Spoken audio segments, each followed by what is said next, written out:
Hyperlight Drifter was one of those games that I immediately connected with. It could be its atmospheric visuals, its very unique combat with the drifter, but no, for me it was the game's soundtrack made by Richard Vreeland, or better known online as Disasterpiece. The game's soundtrack consists of these uplifting piano chords and these eerie and distorted noises to fill the ambience. I would say the soundtrack to me while playing the game makes me feel like I'm the only person in this world and I'm discovering a world that has lots of history behind it. After listening to the song Panacea, I could hear the resemblance of this song and a song called Clair de Lune, made by Claudie Debussy. I'll just let you have a listen yourself.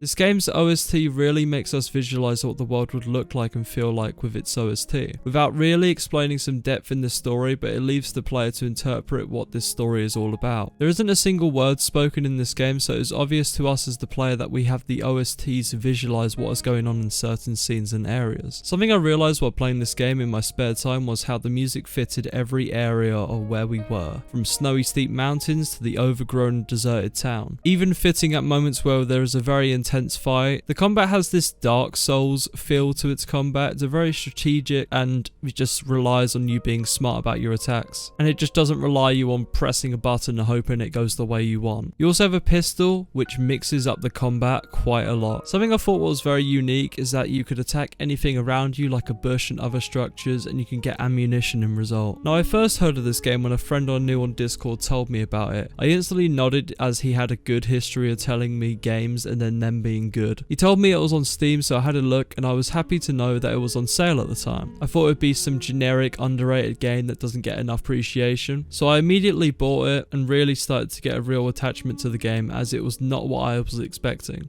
But this game blew my expectations out of the water.